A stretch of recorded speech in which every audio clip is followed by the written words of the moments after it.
हर बार की भांति इस बार भी इन समस्याओं पर गंभीरतापूर्वक विचार करेंगे। माननीय हमारे न्यायालय परिसर में विशेष रूप से जयपुर महानगर सेशन कोर्ट की बिल्डिंग का सेकेंड फेज में काम होना है। आपसे आग्रह है वो सेकेंड फेज का काम शीघ्र अतिशीघ्र चालू करवाएं। इसके अतिरिक्त कलेक्ट्रेट सर्किल पर 3 मंजिला बेसमेंट पार्किंग बनने से हमारे कोर्ट परिसर की जो अधिवक्ताओं की समस्या पार्किंग की है वो समस्या सॉल्व हो जाएगी। इसके अलावा सेशन कोर्ट के गेट नंबर 1 और 2 पर रोड को क्रॉस करने के लिए हमारे बुजुर्ग अधिवक्ता, महिला अधिवक्ता, युवा अधिवक्ता सभी को समस्या रहती है, तो ओवर ब्रिज क्रॉसिंग के लिए बनवाने का हमारा अनुरोध है।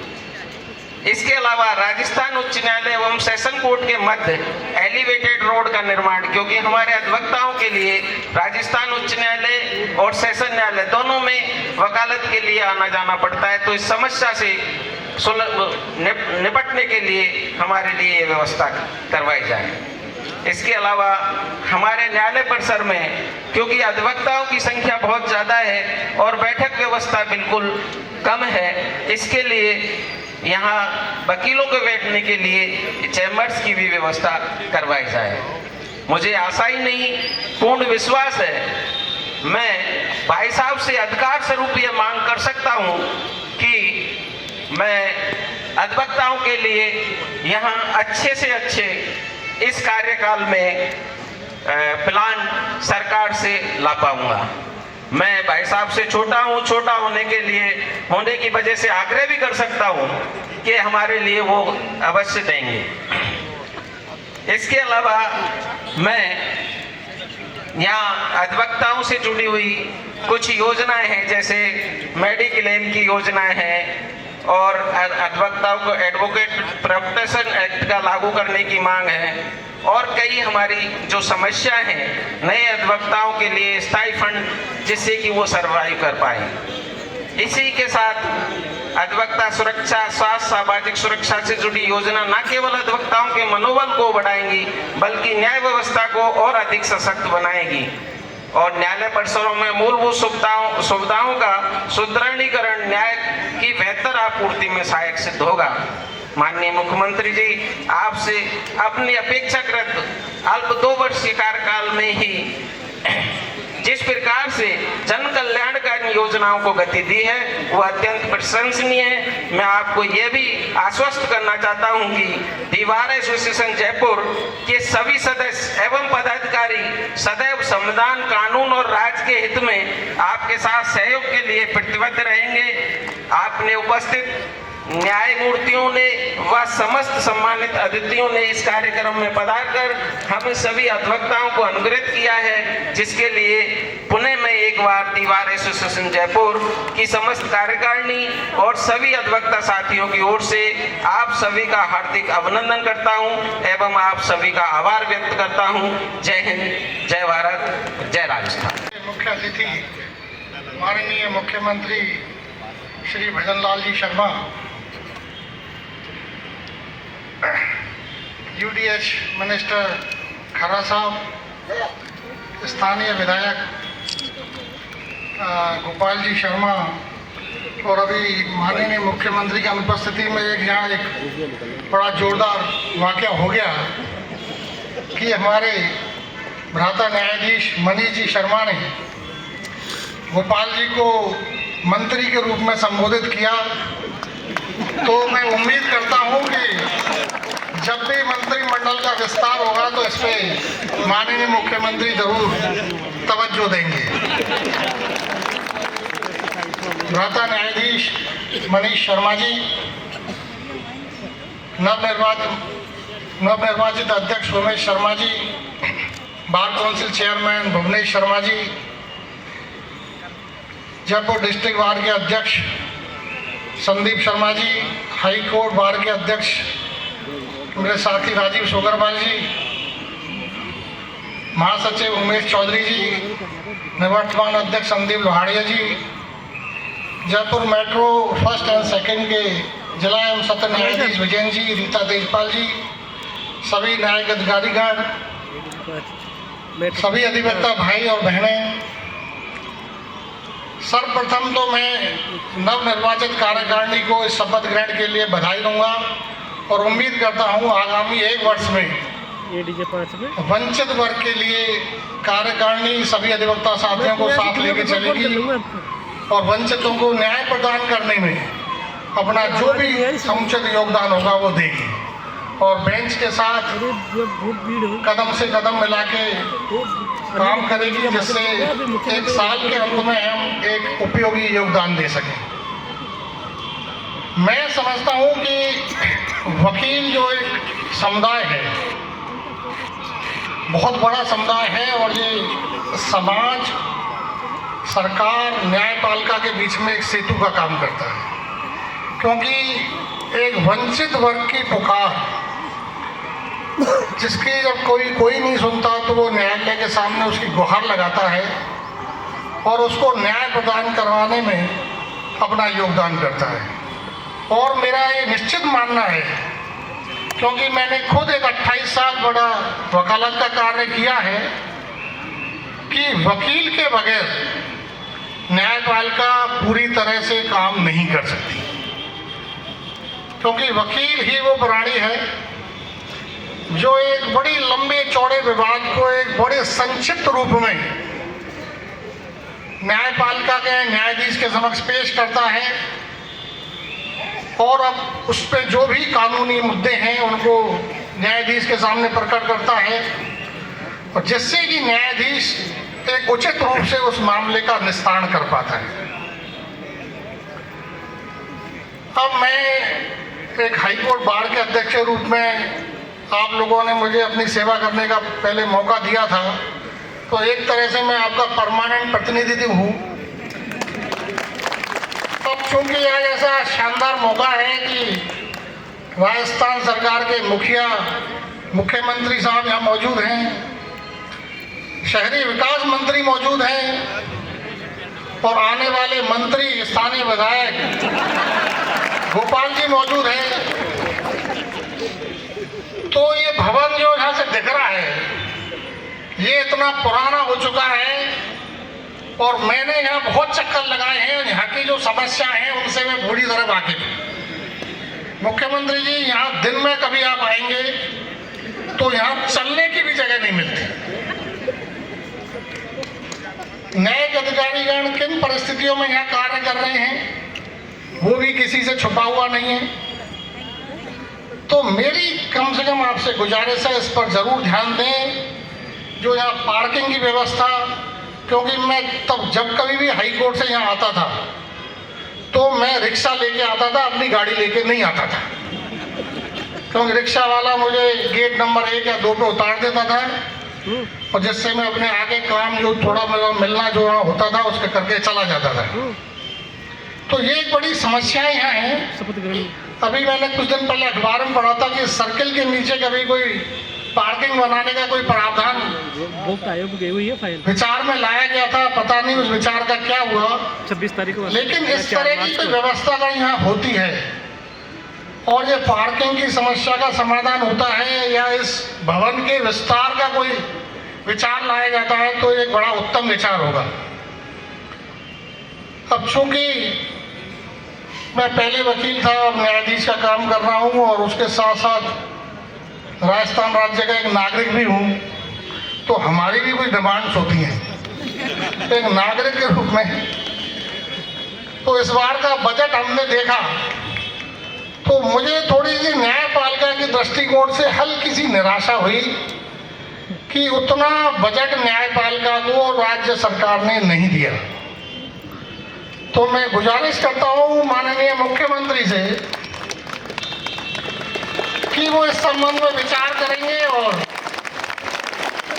थोड़ा सा बजट पे हमारे ऊपर कृपा करेंगे, जिससे अधिवक्ता और न्यायिक अधिकारीगण इस राज्य की जनता को न्याय प्रदान करवाने के लिए अपने प्रयासों को गति दे सकें। इसके साथ ही मैं एक बार फिर पुनः नवनिर्वाचित कार्यकारिणी को बधाई देता हूं, शुभकामनाएं देता हूं कि अगले 1 साल तक वो वंचित वर्ग अधिवक्ता साथियों के कल्याण के लिए कार्य करे। जय हिंद, जय भारत। बहुत बहुत धन्यवाद आपका। और आइएगा, अब आप सभी के बीच में बिना किसी देरी के आमंत्रित करने जा रही हूँ जन आकांक्षाओं के संवाहक, सुशासन के प्रतीक हमारे जननायक माननीय मुख्यमंत्री महोदय से आग्रह करूंगी कि वे अपने शब्दों से हम सभी को अनुग्रहित करें। एक बार जोरदार तालियों से हम उनका द बार एसोसिएशन जयपुर के प्रांगण में आज के शपथ ग्रहण समारोह में स्वागत करते हैं। अभिनंदन। हम देखना नंबर नहीं है मेरे पास, देखा है आप। बोले भारत माता की। आगे जाना मालिक है उसका। ये वकीलों की आवाज थोड़ी है। मैंने और क्योंकि यहाँ सामने ऐसे ही रखते हैं क्या बात। बोले भारत माता की, भारत माता की। आज के इस बार एसोसिएशन के शपथ ग्रहण समारोह में सर जी मंच पर विराजमान राजस्थान उच्च न्यायालय के न्यायाधिपति अनिल कुमार उपमन जी, न्यायाधिपति मनीष शर्मा जी, कैबिनेट में मेरे साथी और शहरी विकास एवं स्वायत्त शासन मंत्री जावड़ सिंह जी खर्रा साहब, सिविल लाइन क्षेत्र के विधायक Gopal Sharma ji, chairman bar council of Rajasthan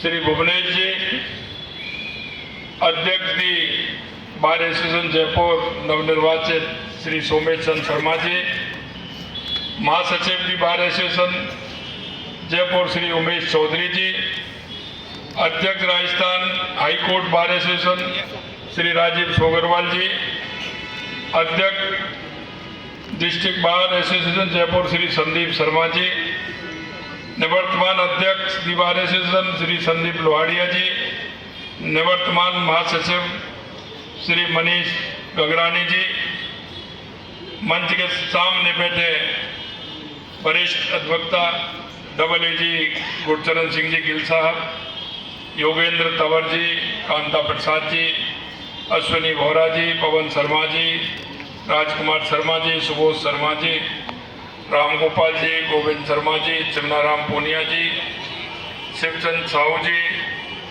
Ramesh Chand Sharma जी, रणजीत खीचड़ जी और सभी हमारे बार एसोसिएशन के सभी पदाधिकारी, वरिष्ठ अधिवक्तागण, यहाँ उपस्थित सभी भाई और बहनों, सबसे पहले तो मैं इस कार्यक्रम में आप सभी का अभिनंदन करता हूं, वंदन करता हूं, आप सभी का स्वागत करता हूं। उस संस्था के शपथ ग्रहण में सम्मिलित होने का सौभाग्य मिला है जो वर्ष 1932 से भारतीय विधि परंपरा की अखंड ज्योति जला रही है। ये उस गर्मामयी परंपरा का उत्सव है जो इस संस्था ने दशकों से बड़े परिश्रम, समर्पण के साथ संजोकर रखी है। इस संस्था को लगभग 90 साल का सफर तय किया है और उसे यह गौरव प्राप्त है। गौरव उन तमाम अधिवक्ताओं की साधना का परिणाम है जिन्होंने संस्था को अपने जीवन का हिस्सा बनाने का काम किया है। यहाँ से निकले न्यायाधीशों, वरिष्ठ अधिवक्ताओं ने राजस्थान में नहीं पूरे देश में न्यायिक चेतना को एक नई ऊंचाई दी। यहाँ के अधिवक्ता आम नागरिकों की आवाज बने और कानून जागरूकता का दीपक जलाए रखा। ये संस्था विधि की परंपरा, अनुशासन, तर्क की परिपक्वता और बौद्धिक उत्कृष्टता का केंद्र है। उत्तर भारत के सबसे बड़े और प्रतिष्ठित बार एसोसिएशन में जयपुर बार एसोसिएशन का आज भी अपना एक विशिष्ट स्थान है। आज जो नए पदाधिकारी शपथ ले रहे हैं, मैं उन्हें हृदय की गहराइयों से बधाई और शुभकामनाएं देता हूं। अपने एसोसिएशन के अपने साथियों का विश्वास उन्होंने जीता है। इस विश्वास को बनाए रखना आपकी सबसे बड़ी जिम्मेदारी है। मेरी कामना है कि आपका कार्यकाल न केवल एसोसिएशन के लिए बल्कि समूचे अधिवक्ता समाज और जनता के लिए उपयोगी साबित हो। आप सब मिलकर इस संस्था को और अधिक ऊंचाइयों तक ले जाएं, ये मेरी शुभकामना है। देखिए, चुनाव कोई भी हो, वो चुनाव विश्वास से जीता जाता है, लेकिन चुनाव जीतने के बाद हमारी आवश्यकता क्या है? आखिरकार ये चुनाव क्यों होता है? वो संस्था कोई भी हो, और कई इस तरह की संस्थाएं जिनमें चुनाव होता है।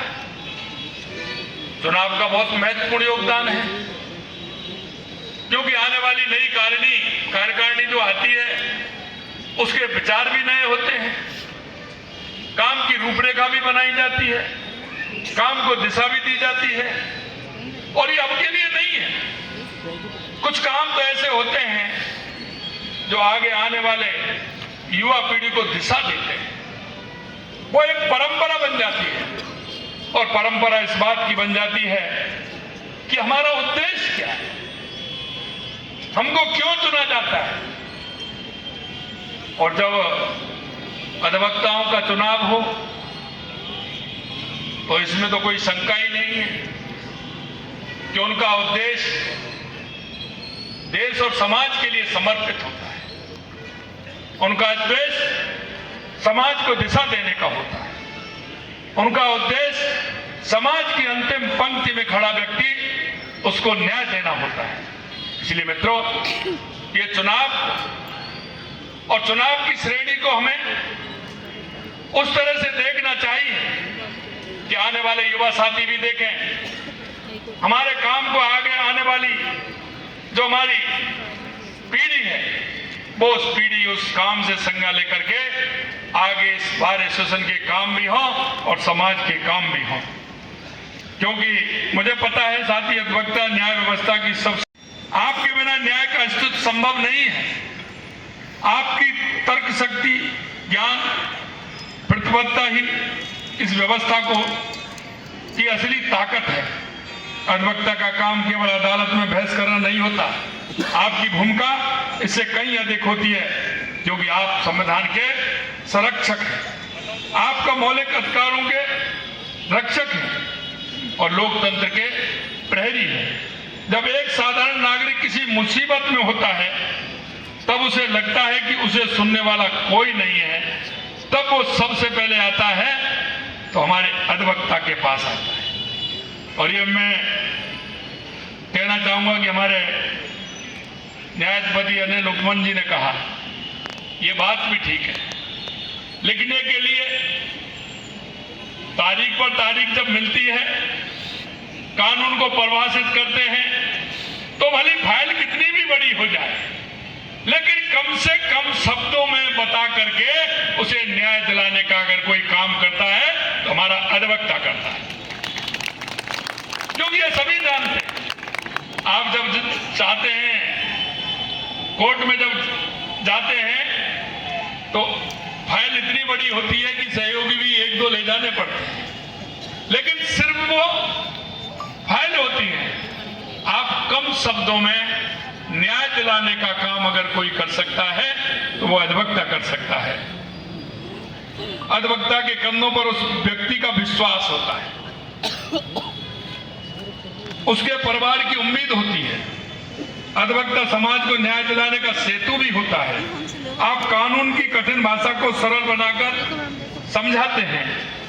साथियों, एक सशक्त बार एसोसिएशन अधिवक्ताओं को न केवल पेशेवर मंच प्रदान करता है, बल्कि बौद्धिक विमर्श, नैतिक अनुशासन और सामूहिक शक्ति का भी केंद्र बनता है। और एक बात मैं हमेशा कहता हूं, और इस समुदाय के बीच जहां भी मेरे को मौका मिलता है, अभी से नहीं पहले से, क्योंकि आप बहुत श्रेष्ठ लोग हैं। मैंने उसमें भी कहा था, आपका जन अनुसरण करता है। आप जिस बात को कहते हैं जनता के अंदर विश्वास होता है। अगर कहीं हम दिशा जब देते हैं तो विश्वास होता है। समाज में जब कहते हैं तो समाज आपके उसका विमर्श का समर्थन करती है और समर्थन करते हुए उनके मन में यह भाव पैदा होता है कि आपने जो भी कुछ कहा है वो सत्य है, इसलिए वो आपके विश्वास के साथ आपका अनुसरण भी करती है। इसलिए हमारा दायित्व और बढ़ जाता है, क्यों वो वंचित को न्याय दिलाने का काम तो करते हैं, लेकिन हम समाज को दिशा देने का भी काम करते हैं। और मेरे भाइयों, मैं आपसे इतना ही कहना चाहता हूं, ये वकालत ये पेशेवर नहीं है, ये राष्ट्र को एक दिशा देने का, राष्ट्र को हमारे मौलिक अधिकारों का और उसके साथ साथ कर्तव्यों का भी बोध कराने का हमारे ऊपर जिम्मा होता है। क्योंकि अधिकतर हम देखते हैं लोग अधिकार की बात तो करते हैं, आप भी जब जाते हैं तो उसके लिए उदाहरण भी पेश बहुत कर देते हैं, लेकिन मेरे भाई और बहनों में एक ही बात आपसे कहना चाहता हूं, अधिकार है, अधिकारों की बात भी करनी चाहिए, लेकिन उनके साथ कर्तव्य भी है। और वो कर्तव्य ऐसे हैं जो हमारी हजारों नहीं कितनी सालों की जो हमारी तपस्या है, हमारी जो भारत की संस्कृति है, उसे भी आगे बढ़ाने का काम हम सभी का दायित्व बनता है। मैं आपसे इतना कहना चाहता हूं, वरिष्ठ अधिवक्ताओं का अनुभव मार्गदर्शन अगर सही दिशा देता है तभी देश में कोई कानून सुधार की जरूरत होती है। जब भी न्याय व्यवस्था में कोई बदलाव की बात उठती है तब बार एसोसिएशन की आवाज सबसे पहले और सबसे मुखर होकर के निकलती है। ये भी हमारा दायित्व। हम ऐसे नहीं हैं, क्योंकि हर कोई कानून की पढ़ाई नहीं करता है। आप जब तर्क देते हैं तो कानून को भी लेते हैं, अधिकार को भी लेते हैं और उसमें कर्तव्य को भी सम्मिलित करते हैं, तो वो आपकी आवाज जन की आवाज बनती है और भारत की आत्मा की आवाज बनते हुए भारत को विकसित बनाने के लिए, भारत को के लिए आपकी वो परिपक्वता होती है। इसलिए जन आप पर विश्वास करता है। कभी कभी मैं देखता हूं कि हमारा काम जब हम करते हैं तो मन में कई तरह की पीड़ा भी आपकी होती है, क्योंकि माननीय अनिल जी उपमन साहब ने, हमारे न्यायपति जी ने हमको बताई है। कभी कभी मेरे मन में ये बात भी आती है, एक हमें भी करना ही होगा, क्योंकि समस्या का समाधान बहुत आवश्यक है। आपको जब तक इस व्यवस्था को ठीक प्रकार से नहीं होगी तो आप न्याय नहीं दे पाएंगे। ये हम अच्छी तरह से जानते हैं और हम ये भी जानते हैं कि समस्या गांव की है, समस्या तहसील की है, समस्या जिले की है, लेकिन उस समस्या का समाधान हमारा, क्योंकि समस्या विहीन कभी भी कोई नहीं रह सकता, चाहे गांव हो, चाहे तहसील हो, जिला हो, कोई भी नहीं रह, यहां तक कि घर हो। आप ये सोचे परिवार में, घर में कि आज मैं बिल्कुल पूरी समस्याओं का समाधान करके मैं बैठा हूं, तो वो भी नहीं हो सकता। लेकिन हम चाहते हैं कि उस समस्या का समाधान होने के लिए हमको क्राइटेरिया बनाना पड़ेगा कि सबसे पहले हमारी समस्या कौन सी है जिसका हमें समाधान करना है, और ये आवश्यक है। और मैं बार एसोसिएशन के सदस्यों ने मेरे को दिया है, बता रहे थे मेरे को भी, मैंने कहा आप पहली समस्या बताइए, पहली एक समस्या बताइए, फिर दूसरी बताइए, जो पहली ज्यादा है वो बताइए। आपने पहले ही दे दिया 10 देख करके कहेंगे कहां से स्टार्ट करें, आप पहले एक बताइए। हम इसी के लिए बैठे हैं।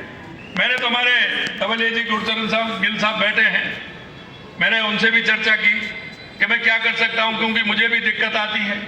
अब तो मैं निकल जाता हूं, लेकिन मैंने जब अब भी मैं रेड बत्ती पर रुकता हूँ, मैं देखता हूँ कि यहाँ से जब जाते हैं और मैं यहाँ आता था तो कितनी बड़ी समस्या होती थी। लेकिन जब मैं समाधान की बात करता हूँ तो मैंने हाई कोर्ट में भी कहा, हाई कोर्ट में भी कहा था, मैं वहां भी कहा मैंने कि साहब ये समस्या है आपकी, इसका समाधान करना चाहिए, मैं तैयार हूं समस्या समाधान के लिए। लेकिन जब मैं आपसे बात करता हूं तो आपकी समस्याएं दूसरी तरह की हैं। अब वो आप व्यक्तिगत समस्याएं आ जाएंगी तो सार्वजनिक समस्या का समाधान होगा क्या? मैं आपसे कहना चाहता हूं, हमने बचपन में पढ़ा है, अगर परिवार की समस्या है और गांव का भला हो रहा हो तो परिवार की छोड़ देनी चाहिए कि नहीं छोड़ देनी चाहिए? बताइए आप। और जब क्षेत्र का भला हो रहा हो तो और गांव की समस्या है तो कौन सी करनी चाहिए? क्षेत्र की करनी चाहिए। क्षेत्र की अगर हो समस्या, जिले का समाधान हो रहा तो फिर कौन सी करनी चाहिए? ये हमने पढ़ा है ना, तो यही समझ जाइए। आप मेरे को बता दीजिए, मैं करने को तैयार हूं, मुझे कोई दिक्कत नहीं है, मुझे कोई परेशानी नहीं। लेकिन मैं आपसे इतना कहना चाहता हूं मेरे भाई और बहनों कि हम सबको मिलकर के हमारे इस लोकतंत्र को मजबूत करना है। हमें हमारे उन व्यक्तियों को जिनको आवश्यकता है न्याय, उनको हम कैसे सरल और सुलभ न्याय प्रदान करवा सकते हैं, ये हमें करना है। क्योंकि जब तक विधायिका, कार्यपालिका, न्यायपालिका अपनी अपनी जिम्मेदारी नहीं निभाए तो एक सूत्रे का संतुलन बनाए नहीं रखे तो काम होता है क्या? इन तीनों का संतुलन बनाना बहुत आवश्यक है। ये सब तीनों मिलकर काम करेंगे तो उनका बीच सम्मान और समन्वय होता है, एक स्वस्थ और जीवंत लोकतंत्र का निर्माण भी होता है। जब भी हम इनसे किसी एक की भूमिका कमजोर होती है या कोई एक दूसरे की सीमाओं का उल्लंघन करता है तो लोकतंत्र की जड़ें हिलने लगती हैं। ये वास्तविकता है। इसलिए अधिवक्ताओं की भूमिका और भी महत्वपूर्ण हो जाती है। वे न्यायपालिका के साथ मिलकर उस संतुलन को बनाए रखने में सहयोग करते हैं। वे नागरिक और व्यवस्था के बीच कड़ी हैं। साथियों, हमारी सरकार की प्राथमिकता है, लगातार आप देख रहे हो, पिछली बार भी किया और अब भी हमने आर्थिक रूप से कमजोर अधिवक्ताओं के लिए सहायता तंत्र सुदृढ़ किया है। अधिवक्ता सुरक्षा और सामाजिक सुरक्षा योजना को अधिक प्रभावी बनाने के ठोस कदम भी हमने उठाए हैं। देश के यशस्वी प्रधानमंत्री नरेंद्र मोदी जी के नेतृत्व में हमारी सरकार सभी को न्याय प्रदान करने के लिए प्रतिबद्ध है। राजस्थान सरकार स्पष्ट मानना है कि बिना त्वरित न्याय के विकास अधूरा है, उसको हम और आप सभी झेलते हैं। आज राजस्थान में 3 नए कानूनों को जमीनी स्तर पर लागू किया जा रहा है। इन नए कानूनों के माध्यम से राजस्थान देश में सबसे तीव्र गति से न्याय पहुंचाने वाले राज्यों में से एक बन गया है। हमारी सरकार न्यायपालिका को मजबूत बनाने के लिए कंधे से कंधा मिलाकर काम कर रही है। अब आप देखिए, 42 नए न्यायालय स्थापित किए गए हैं। प्रणाली, डिजिटल फाइलिंग और तकनीकी आधुनिकीकरण को बढ़ावा दिया गया है। हमने साइबर कोर्ट की स्थापना की भी घोषणा कर दी है, जो मांग उस दिन हुई थी उसमें। अंत में मैं आपसे इतना कहना चाहता हूं, हम आपकी समस्या के समाधान के लिए तैयार हैं। लेकिन मैं हमेशा कहता हूं कि आप हाई कोर्ट से, यहां से आप आइए, हमें क्या समस्या है उसको बताइए। पहले फेज में हमें कौन सी लेनी है, दूसरे में हमें कौन सा ले सकते हैं, हम चाहते हैं। मैं भी देख रहा हूं कि यहाँ जिस तरह की व्यवस्थाएं होती हैं, लेकिन मुझे पता है अगर मैं दूसरी बात कहूंगा तो हम मुझसे नाराज हो जाएंगे। जब मैं ये कहता हूं कि बड़ा कोर्ट बनाना है, अच्छा बनाना है, कहां बनाना है, कहां नहीं बनाना है, उसमें आप सब सहमत नहीं। मेरे को दिक्कत नहीं है, आप बताइए, मैं तो तैयार हूं। लेकिन बात ये आती है, मुझे पता है आप मेरे से कह रहे हैं, पीछे वाले से, बगल वालों से पूछिए, वो बुराएंगे कि दावेता होगा। मैं आपको इतना कहना चाहता हूं, आप, मुझे पता है आपकी समस्या है और आपकी समस्या का समाधान होना इसलिए आवश्यक है कि हमारे काम भी उससे फास्ट होंगे, जनता को उसका लाभ मिलेगा, आपको उसकी सुविधा मिलनी चाहिए। और मैं इसलिए आपसे कहूंगा कि आप निश्चित रूप से, मैं कहना चाहता हूं, मैं ये तो नहीं कह सकता कि एक साथ आपकी सारी समस्याओं का समाधान हम करें, लेकिन इतना कह सकता हूं कि आप बताएंगे तो समस्याओं का समाधान करके पहले ये, दूसरी आवश्यकता है ये, तीसरी है, तो निश्चित रूप से हमारी सरकार हमारे अधिवक्ताओं के साथ है, पूरी तरह से साथ है। आप जो कहेंगे वो हम करेंगे, ये भी मैं आपको विश्वास दिलाता हूं। किसी समाज की आत्मा समाज की आत्मा होती है। जब इस देश में न्याय की ज्योति जलती रहेगी तब तक ये देश आगे बढ़ता रहेगा। और इस ज्योति को जलाए रखने में आप सभी अधिवक्ता बंधुओं का योगदान अमूल्य है। ईश्वर आप सभी को उत्तम स्वास्थ्य दे, दीर्घ आयु, सुख समृद्धि प्रदान करे। और आपने मेरे को इस कार्यक्रम में बुलाया है, इसके लिए मैं सभी हमारे बाहर के कार्यकारिणी को बहुत बहुत धन्यवाद और साधुवाद देता हूं। आप सभी के एक साथ दर्शन हुए, अधिवक्ताओं के एक साथ दर्शन कहाँ होते? आप सभी के एक साथ वहां तक पीछे तक देख रहा हूँ, भैया हाथ खड़ा कर दीजिए पीछे वाले को, वहां तक मैं देख रहा हूँ आप सभी के दर्शन लाभ हुए। ये गिरिराज जी के दर्शन से कम थोड़े ही है, कम है क्या? अधिवक्ता इतनी बड़ी संख्या में दर्शन हो जाए तो ये गिरिराज जी के दर्शन से कम नहीं है। मैं तो यही मान लिया कि आज गिरिराज जी के दर्शन हो गए, आप सभी के दर्शन हुए। आप सभी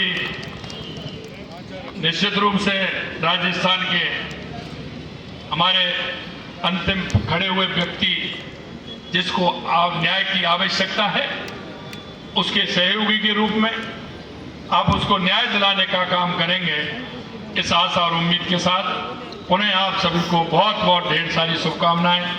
हमारे सभी मंचासीन नेताओं को शुभकामनाएं। और आप निश्चिंत रहिए, हम आपकी समस्या समाधान के लिए हैं और धीरे धीरे मिलकर के हम उन समस्याओं का समाधान भी करेंगे, आगे काम को आगे भी बढ़ाएंगे। आप सभी को बहुत बहुत धन्यवाद। जय हिंद, जय भारत, जय राष्ट्र। आप सभी के बीच हम माननीय मुख्यमंत्री महोदय का आभार व्यक्त कर रहे हैं। स्मृति चिन्ह भेंट कर उमेश जी से मेरा आग्रह कि वे अति शीघ्रता से पधारें।